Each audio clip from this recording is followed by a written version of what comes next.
Here's an example of a scalar surface integral. Evaluate the double integral of the square root of x plus 1 plus 2, x times 1 plus 2z, d sigma. On the portion of the cylinder, z is equal to y squared over 2 over this region R. xy is greater than or equal to 0. X plus y is less than or equal to 1. So from this guide here, we know we should be thinking about how do we parameterize our surface. Going from there, this is a part of the cylinder. Z is equal to y squared. So we are in this graph of a function bucket here.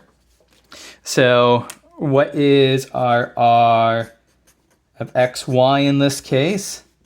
X, y, and then our function of x and y, it just depends on x here, is y squared over 2. And from our guide here, we can just drop right down to this final line because we just care about the magnitude of the cross product here, of the partial derivatives, and that's going to be 1 plus the partial derivative of this with respect to x squared, 0 squared, plus the partial derivative with respect to y squared. Partial derivative with respect to y is 2y. Oops, sorry, just y. All of that squared. What do we end up with here? So this is just the square root of 1 plus y squared.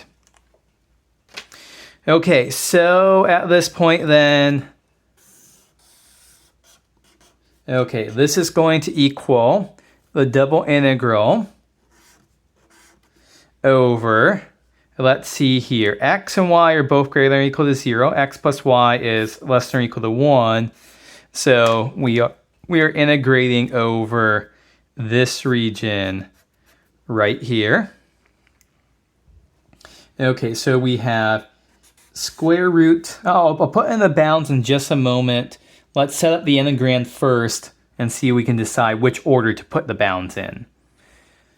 Okay, so we have the square root of x. X, we just replace with x. Y, we replace with y, but there's no y here. Z, we replace with y squared over 2.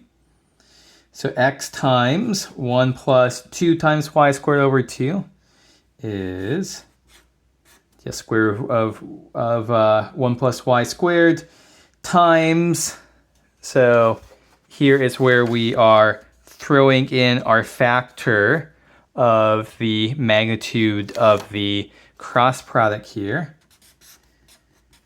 1 plus y squared dx dy. Okay. Double integral here of square root x times, it's going to be a square root of 1 plus y squared, a square root of 1 plus y squared. Those multiply together, and we just have 1 plus y squared. Okay, so now I can just go ahead and fill in. Yeah, it's not going to really make any difference here. This will be a straightforward enough integral to evaluate. So dx dy, y is going to run from 0 to 1. X plus y is equal to 1 is the equation of that line. That's x is equal to 1 minus y there. So x runs from 0 to 1 minus y. Straightforward enough double integral to evaluate. You get a slightly messy answer here. At the end of the day, you end up with 284 over 945.